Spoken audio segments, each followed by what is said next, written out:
Hello friends, welcome back to my channel learn with कुन। So friends, marketing हमारा subject चल रहा है, मार्केटिंग मैनेजमेंट का। उसके अंदर आज हम पढ़ेंगे प्रोडक्ट लाइफ साइकिल के बारे में। इंपॉर्टेंट टॉपिक है, क्वेश्चन जनरली जो होता है एग्जाम में पूछ लिया जाता है। सो इसके आज हम पढ़ेंगे क्या है, इसके अंदर सब टॉपिक्स हैं, इसके कॉन्सेप्ट के बारे में जो हम पढ़ने वाले हैं। और स्पेशल जो आज हम हैं ये है मार्केटिंग स्ट्रेटजीज़ के बारे में पढ़ने वाले हैं। जैसे कि प्रोडक्ट लाइफ साइकिल की 4 स्टेजेस होती हैं, तो हर स्टेज में कौन सी मार्केटिंग स्ट्रेटजी का यूज़ किया जाए, क्या सजेस्टेड मार्केटिंग स्ट्रेटजी है, तो वो हम पढ़ेंगे। देन यूटिलिटीज़ की, इसकी जो अपना प्रोडक्ट लाइफ साइकिल है उसके क्या बेनिफिट्स हैं, क्या यूटिलिटी है, देन देखते हैं उसके बारे में। इसके साथ साथ हम जो इसकी 6 स्टेप प्रोडक्ट लाइफ साइकिल होती है वो भी पढ़ेंगे। तो चलिए फ्रेंड्स स्टार्ट करते हैं। तो सबसे पहले आता है इसका मीनिंग। सो देखिए, प्रोडक्ट की जो लाइफ होती है वो स्टार्ट होती है किसके साथ, फिर इंट्रोडक्शन ऑफ द प्रोडक्ट, जब प्रोडक्ट का इंट्रोडक्शन होता है, और ख़त्म कहाँ होती है, जब ये प्रोडक्ट जो होता है डिक्लाइन होना स्टार्ट हो जाता है। आगे देखिए कि प्रोडक्ट की लाइफ है similar to the human life cycle, as human life is divided into babyhood. ये देखिए कि प्रोडक्ट की जो लाइफ साइकिल है ना वो बिल्कुल ह्यूमन की तरह ही होती है। किस तरीके से, जैसे ह्यूमन की जो लाइफ है वो कैसे डिवाइडेड है, पहले बेबीहुड आता है ना, देन चाइल्डहुड आता है, then young, then adult and then old age. इस तरीके से एक हर इंसान की जो टाइम के फेज़ है ना ये डिवाइडेड होते हैं। सो इसी तरीके से प्रोडक्ट लाइफ साइकिल की डिवाइडेड होती है और इसके 4 पार्ट्स होते हैं। तो देखते हैं कि आगे 4 पार्ट्स कौन से हैं। तो चलिए इसे ये जो कॉन्सेप्ट है ये किसने दिया था, सबसे पहली बात ये दिया था आपके मिस्टर लेविट ने। मिस्टर लेविट थे, इन्होंने इस कॉन्सेप्ट को दिया था। सो इन्होंने कहा था कि प्रोडक्ट की लाइफ साइकिल जो होती है वो बिल्कुल ह्यूमन के पास होती है। जैसे कि डिफरेंट स्टेजेस होते हैं ह्यूमन की लाइफ में, उसी ही तरह जो प्रोडक्ट होता है वो भी डिफरेंट स्टेजेस से पास होकर गुजरता है टाइम के साथ साथ। और जो मैन्युफैक्चर है इसी की वजह से उसको कुछ मॉडिफिकेशंस करने पड़ते हैं अपने प्रोडक्ट में, क्योंकि अब नहीं तो अगर कोई चेंजेस नहीं करेंगे हम अपनी पॉलिसीज़ में या प्रोडक्ट में, सो हम मार्केट से आउट हो सकते हैं, हमें प्रॉफिट नहीं होंगे। सो इसलिए मार्केटर को टाइम टू टाइम अपनी पीएलसी के अकॉर्डिंग चेंजेस करने पड़ते हैं। सो जिस तरीके से पॉलिसीज़ टाइम टू टाइम ताकि चेंज हो, ताकि वो मार्केट में एग्जिस्ट करे। ठीक है। सो नेक्स्ट देखिए, अब ये जो 4 स्टेजेस मैं कह रही हूँ ना कि पीएलसी में, PLC stands for product life cycle. ठीक है। सो इसमें जो 4 स्टेजेस हैं वो कौन सी आती है, पहली आती है इंट्रोडक्शन स्टेज, सेकंड आती है ग्रोथ स्टेज, थर्ड आती है आपकी मैच्योरिटी स्टेज एंड फोर्थ आती है आपकी डिक्लाइन स्टेज।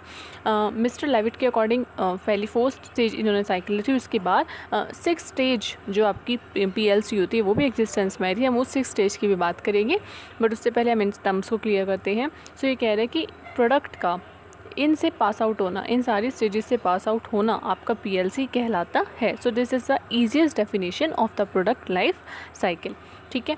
आगे देखिए, ये देखिए अब प्रोडक्ट लाइफ साइकिल के बारे में हम बात करते हैं। तो क्या है, सबसे पहले जो स्टेज है ये है इंट्रोडक्शन की। यहाँ पे हमने लिया है एक्स एक्सिस पे आपके टाइम को, देन यहाँ पे आपके सेल्स एंड प्रॉफिट को। देखो इंट्रोडक्शन स्टेज है, तो इंट्रोडक्शन स्टेज में आपके क्या है कि अभी जो आपका सेल की आपकी लाइन है, सेल्स की लाइन है, ये जो आपका कर्व बना हुआ है लाइक नॉर्मल डिस्ट्रीब्यूशन कर्व। सो ये जो है ये इंट्रोडक्शन में आपकी सेल्स कम है, अभी ग्रोथ में देन उससे ज़्यादा हो जाती है, मैच्योरिटी में आपकी जो बिल्कुल अपर लेवल पे होती है वो हो जाती है मैक्स, देन उसके बाद डिक्लाइन होने स्टार्ट हो जाती है आपकी सेल्स। तो ये इन्होंने सेल्स के बारे में दे रखा है। हम पढ़ेंगे आगे, एक एक को डिस्क्राइब करेंगे, उसके पढ़ेंगे सबके अंदर कि क्या उसमें सेल का रोल होता है, क्या प्रॉफिट का रोल होता है। तो चलिए, so this is the diagram. ये इसे आप कह सकते हैं product life cycle divided into 4 phases. तो नेक्स्ट देखिए इंट्रोडक्शन स्टेज में क्या है, इंट्रोडक्शन स्टेज के बारे में हम बात करते हैं। सो देखिए इसके अंदर मैं आपको बता रही हूँ कि होता क्या क्या है। आपको जो एग्ज़ाम में कुछ बातें जो है एज ए नोट्स की फॉर्म में, पॉइंट की फॉर्म में मैं आपको बता रही हूँ क्या याद रखना है। इंट्रोडक्शन स्टेज में बहुत सारे आपके एक्सपेंसेस होते हैं। क्यों? क्योंकि लोगों को पता ही नहीं है आपके प्रोडक्ट के बारे में। आपने जस्ट, आप सपोज करके चलिए आपने प्रोडक्ट को अभी लॉन्च किया है जस्ट अभी, तो लोगों को पता नहीं है, तो आपको काफ़ी सारे एक्सपेंसेस करने पड़ेंगे प्रमोशनल पे, अपनी एडवर्टीजमेंट पे, ताकि लोगों को पता चले, है ना। सो इस तरीके से आप कहते हैं। और यहाँ पे आपकी जो सेल होती है वो काफ़ी कम होती है, बिकॉज कस्टमर को आपके प्रोडक्ट के बारे में नॉलेज ही नहीं है।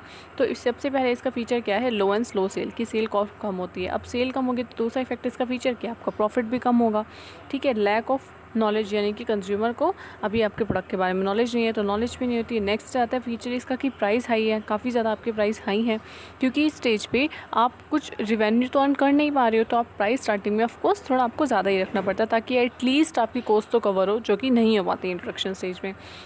देन आता है heavy promotion expenses. Promotion expenses काफ़ी ज़्यादा होते हैं। तो ये जो होता है, ये सब चीज़ें तो आपको इंट्रोडक्शन स्टेज में लिख के आनी है कि प्रॉफिट के बारे में, सेल के बारे में, कस्टमर की नॉलेज के बारे में, आपके एक्सपेंसेस के बारे में, में, आपके प्राइस के बारे में। सो ये सब आपको लिख के आना है। अब बात आती है कि अगर किसी भी आपकी जो प्रोडक्ट लॉन्च किया है उसमें इंट्रोडक्शन स्टेज है, तो उसमें किस टाइप की मार्केटिंग स्ट्रेटेजी को फॉलो किया जाना चाहिए, क्या एडवाइस्ड है, तो उसके बारे में हम आगे देखते हैं। तो देखिए, marketing strategy in introduction stage क्या सजेस्टेड है, क्या क्या करना चाहिए किसी एक मार्केटर को अगर उसका प्रोडक्ट जो है वो आपकी स्टार्टिंग स्टेज में है, तो इंट्रोडक्शन में आता तो उसे क्या करना चाहिए, contract the introduction period as much as possible, कि इंट्रोडक्शन पीरियड को उसे छोटा से छोटा रखना चाहिए, जल्दी जल्दी उसे फिनिश कर देना चाहिए। नेक्स्ट देखिए, proper advertisement before launching. Advertisement आपको पता है कितनी ज़्यादा इंपॉर्टेंट है। सो लॉन्च करने से पहले ही आप अपने प्रोडक्ट का एडवर्टीजमेंट कर दो कि कमिंग सून। जैसे कि आज का जर्नी आपने देखा हो फ़ोन्स में काफ़ी ज़्यादा होता है कि लोगों को उसके बारे में अब वो अवेयर पहले से ही हो, ताकि जब आप उसे लॉन्च करो तो आपकी जो सेल्स हैं वो इंक्रीज़ हो स्टार्टिंग में, जिससे क्या होगा, आपको इंट्रोडक्शन पीरियड बहुत कम हो जाएगा। ठीक है, उसके बाद है अटेंशन टू डिस्ट्रीब्यूशन। तो डिस्ट्रीब्यूशन आप काफ़ी अच्छे से ढूंढें, जो कि मतलब डिस्ट्रीब्यूटर आप ढूंढें जो ज़्यादा से ज़्यादा आपके प्रोडक्ट को डिस्ट्रीब्यूट करे, सेल करना चाहें उसे, इसके लिए आप उसे डिस्काउंट दे सकते हैं। नेक्स्ट आता है offer gift to customer. Customer gift offer करें, क्योंकि ये जनरल एक इंडियन में तो एक कह सकते हैं टेंडेंसी है कि जिस भी साथ के आपको कुछ ना कुछ फ्री मिल रहा होगा, कुछ एक्स्ट्रा गिफ्ट मिल रहा होगा, तो उसकी तरफ कस्टमर जो होते हैं थोड़ा ज़्यादा अट्रैक्ट होते हैं। नेक्स्ट आता है एक product technical then adopt skimming policy. अगर आप कोई टेक्निकल प्रोडक्ट लॉन्च करने वाले हैं तो आपको स्कीमिंग पॉलिसी की तरफ जाना चाहिए। ठीक है, स्कीमिंग पॉलिसी, स्कीमिंग में क्या होता है आपको पता है ना, स्कीमिंग को कहते हैं हिंदी में मलाई उतार विधि जो कहते हैं, यानी कि आप प्रोडक्ट जो है स्टार्टिंग में आप उसका काफ़ी ज़्यादा जो है हाई रखते हो ताकि आप बहुत सारा प्रॉफिट कमा सको, और उसके बाद आप रिड्यूस करते जाते हो। नेक्स्ट आता है यूज़ पर्सनल फीचर, जैसे कि आप ऑनेस्टी, हार्ड वर्क, लीडरशिप, आप इन सब का यूज़ कर सकते हैं। सो ये सारी आपकी मार्केटिंग स्ट्रेटजी जो इंट्रोडक्शन स्टेज में यूज़ की जाती है। अब हम बात करते हैं ग्रोथ स्टेज की। तो देखो, ग्रोथ स्टेज में क्या क्या फीचर्स होते हैं मैं आपको बताती हूँ कि इसमें आपकी सेल जो होती है इंक्रीज़ होना स्टार्ट हो जाती है। आपने देखा था ना, इंट्रोडक्शन में बिल्कुल कम होती है, एंड ग्रोथ में थोड़ी सी ऊपर आ जाती है। उसके बाद प्रॉफिट भी आपको थोड़ा इंक्रीज़ हो जाता है, सेल इंक्रीज़ हो रही है तो प्रॉफिट इंक्रीज़ होगा, आपका कॉम्पिटिशन काफ़ी ज़्यादा इंक्रीज़ हो जाता है, बिकॉज अब आप ग्रोथ में आ चुके हो, ग्रोथ पीरियड है, तो और भी बहुत सारे प्रोडक्ट्स होते हैं जिनके साथ आपका कॉम्पिटिशन होना स्टार्ट हो जाता है। देन आप अपने प्राइस को थोड़ा सा, जो प्राइस का कर्व होता है वो थोड़ा सा नीचे चला जाता है, बिकॉज अब आप लोग आपके प्रोडक्ट को जान चुके हैं, तो आपको एडवर्टीजमेंट के ऊपर बहुत ज़्यादा खर्चा नहीं करना पड़ा, और डिस्ट्रीब्यूटर्स आपको मिल चुके हैं, तो आप अपनी कॉस्ट को कट डाउन करना स्टार्ट कर देते हो, क्योंकि आपको इकोनॉमिक्स जो होती है स्केल की, उसका ग्रोथ एंड मैच्योरिटी पीरियड में सबसे ज़्यादा बेनिफिट मिलता है। देन प्रोडक्ट को आप अपना इंप्रूव करना स्टार्ट करते हो अकॉर्डिंग टू द नीड। ठीक है, सो ये हो गया आपका ग्रोथ स्टेज। अब ग्रोथ स्टेज में कौन सी मार्केटिंग पॉलिसी फॉलो करनी चाहिए, सो उसके बारे में हम देखते हैं। सो देखिए, marketing strategy used in growth stage. सबसे पहला, एक्सपेंड डिस्ट्रीब्यूशन चैनल। अपने डिस्ट्रीब्यूशन चैनल को आपको और भी बहुत ज़्यादा एक्सपेंड करना है, फोकस करना है आपको अपनी ब्रांडिंग पे, कि ज़्यादा आप प्रोडक्ट जो है आपका ब्रांडिंग हो। ठीक है, ताकि क्योंकि ब्रांड की तरफ लोग ज़्यादा अट्रैक्ट होते हैं। आपको अपने प्रोडक्ट के अंदर काफ़ी सारे नए फीचर्स ऐड करने हैं। Reduce price to attract buyer, आपको कम से कम जो है प्राइस अपना रखना है ताकि बायर जो है काफ़ी ज़्यादा अट्रैक्ट हो, आपका ग्रोथ पीरियड अच्छा चले। देन न्यू वर्जन या फिर कोई मॉडल जो है different type, different size of product, her type का आप देखो साइज़ आपको अवेलेबल होना चाहिए, कलर, फ्रेगनेंस, जो भी है आपकी प्रोडक्ट के अकॉर्डिंग अवेलेबल आपको कराना चाहिए। सो ये मार्केटिंग स्ट्रेटेजी आप यूज़ कर सकते हैं अपनी ग्रोथ स्टेज में। नेक्स्ट देखिए, मैच्योरिटी स्टेज। मैच्योरिटी स्टेज में क्या फीचर्स होते हैं, क्या होती है मैच्योरिटी स्टेज, जिसमें कि आपकी जो सेल होती है वो इंक्रीज़ होती है, बट एक डिक्रीजिंग रेट से। ठीक है, इंक्रीज़ तो होती ही है, जैसे आपने पता होगा कि यहाँ पे जो सेल आ जाती है, बस इससे ज़्यादा जो है अब आपको बेनिफिट नहीं हो सकता, इससे ज़्यादा आप कॉस्ट अपने कट नहीं कर सकते इस टाइम पे। प्रॉफिट स्टार्ट है, अब सेल आपकी कम हो रही है ग्रोथ के कंपैरिजन में, तो आपका प्रॉफिट भी है डिक्रीज़ हो जाएगा। और यूनिफॉर्म है लोअर प्राइस, यहाँ पे आप काफ़ी जो प्राइजेज जो होते हैं मैच्योरिटी फेज पे आप कम रखते हो, इससे ज़्यादा कम आप कभी नहीं करते अपने प्राइजेस, बिकॉज यहाँ आपको इकोनॉमिक्स ऑफ स्केल का काफ़ी ज़्यादा बेनिफिट मिल रहा होता है। देन प्रोडक्ट मॉडिफिकेशन से आप प्रोडक्ट में भी काफ़ी ज़्यादा चेंज करते हो। नॉर्मल प्रोडक्ट प्रमोशन के एक्सपेंसेस तो आपके मैच्योरिटी फेज में बहुत कम हो जाते हैं। ठीक है, वो ग्रोथ में एंड आपके इंट्रो में काफ़ी ज़्यादा होते हैं। सो ये हुआ आपके मैच्योरिटी स्टेज। आप देखिए क्या मार्केटिंग स्ट्रेटेजी को फॉलो करना चाहिए आपकी ग्रोथ स्टेज में, है ना। सो देखते हैं क्या स्ट्रेटेजी फॉलो है। सबसे पहला है आपके पास न्यू मॉडल को आपको इंट्रोड्यूस करना है। ग्रोथ नहीं, हम यहाँ बात करें मैच्योरिटी फेज़ की। मैच्योरिटी फेज़ में क्या है, ठीक है, ग्रोथ हम पढ़ चुके हैं, this is maturity.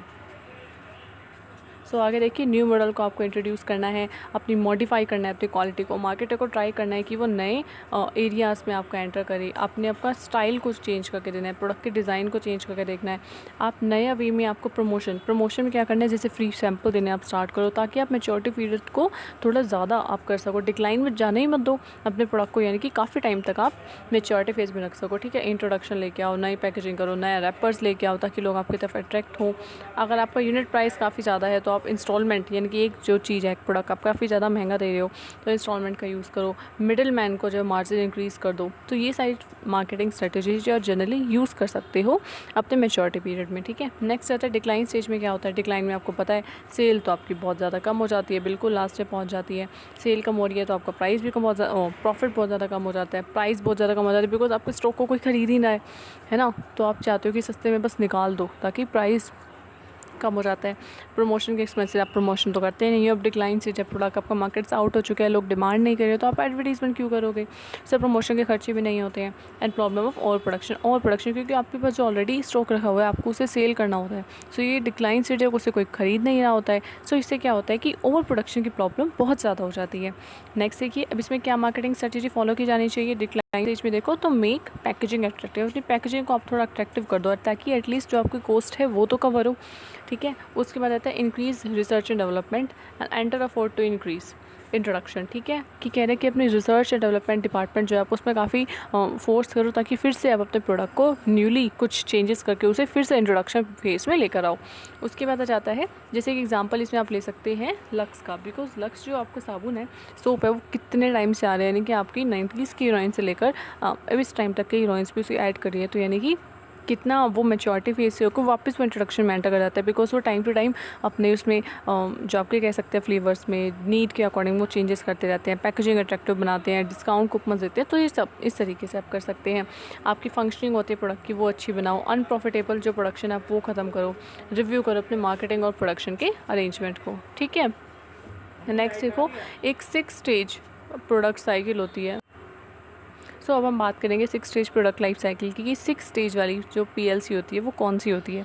So friends video पसंद आए तो कमेंट करके ज़रूर बताना कि आपको वीडियो कैसी लगी एंड चैनल को सब्सक्राइब ज़रूर करना। सो आगे देखते हैं 6 स्टेज PLC में क्या होता है। तो कौन कौन सी है 6 से? देखो सबसे पहले तो वही आती है, आप प्रोडक्ट की एंट्री करवाए हो तो सबसे पहले होती है आपकी इंट्रोडक्शन स्टेज, ठीक है। इसकी जो एक्सप्लेनेशन है वो बिल्कुल सेम है, आप स्क्रीनशॉट लेना है तो आप ले सकते हैं या नोट्स पे अपने नोट डाउन कर सकते हैं। नेक्स्ट ग्रोथ स्टेज जो हम ऑलरेडी पढ़ चुके हैं। फिर थर्ड मैच्योरिटी स्टेज आ जाती है। तो 3 स्टेजेस तो है इसकी, नॉर्मल वाली होती है। आगे देखिए आगे जो आती है वो आ जाती है इसकी सैचुरेशन स्टेज, मैच्योरिटी के बाद ये स्टेज आ जाती है, ठीक है। डिक्लाइनिंग स्टेज से पहले वाली स्टेज होती है, इसके अंदर आपकी सेल्स बहुत ज़्यादा कम हो जाती हैं इस स्टेज में और फर्म को भी लॉस होता है। बट मैच्योरिटी में ऐसा नहीं होता, सेल्स वहाँ इंक्रीज़ ही हो रही होती है मैच्योरिटी में। तो इसलिए 6 स्टेज पॉलिसी आई थी कि ना मैच्योरिटी के बाद, मैच्योरिटी में आपकी सेल इंक्रीज़ हो रही है, डिक्लाइन में अचानक से कम कैसे हो गई? सेल इंक्रीज़ होते होते स्टेबिलिटी का तो टाइम आया नहीं मैच्योरिटी में। तो सो इसीलिए अब यहाँ पे जो आपकी सैचुरेशन स्टेज आई है ना, यहाँ पे जो आपकी सेल्स है, जैसे यहाँ पे ग्रोथ में तो आपकी इंक्रीज़ हो रही होती है, ठीक है। क्या हो रही है? ग्रोथ पीरियड था ये वाला, तो इसमें सेल आपकी इंक्रीज़ हो रही है और वो भी इंक्रीजिंग रेट से। फिर मैच्योरिटी में क्या होता है? सेल आपकी इंक्रीज़ हो रही होती है बट डिक्रीजिंग रेट से। फिर सैचुरेशन स्टेज में क्या आना है? सैचुरेशन में आपकी जो सेल होती है ना, ये यहाँ पे कम्प्लीटली आप कह सकते हैं कि डिक्रीज़ होना यहाँ पर आपकी स्टार्ट हो जाती है, क्योंकि यानी कि अब यहाँ की सेल जो है वो बिल्कुल ख़त्म, इंक्रीज़ नहीं हो पा रही है, तो यहाँ पे वो स्टेबल हो जाती है सैचुरेशन स्टेज में, ठीक है। फिर आता है डिक्लाइन। अब यहाँ पे जो है मतलब आपको पता है कि हर सुबह के बाद जो इवनिंग ज़रूर आती है, तो इसी तरीके से इंट्रोडक्शन में वापस इंक्रीज़ और आपका कंपटीशन, प्रोडक्ट की सेल नहीं हो रही है, तो ऑलमोस्ट ज़ीरो। यहाँ पे जो सेल होती है वो बिल्कुल ज़ीरो हो जाती है।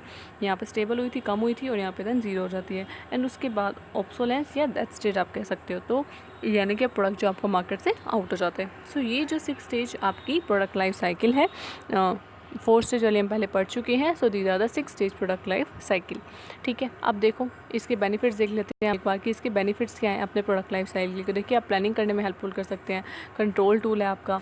प्रॉफिट को अगर आपको इंक्रीज़ करना है तो यूज़ करो, जैसे कि अगर आपको मार्केट में कुछ न्यू लॉन्च करना है तो आप अकॉर्डिंग देखो कि कितना टाइम फेज़ रहेगा, ये सब आप चेक कर सकते हो। प्राइस डिटरमिन आप बहुत ईजिली कर सकते हो।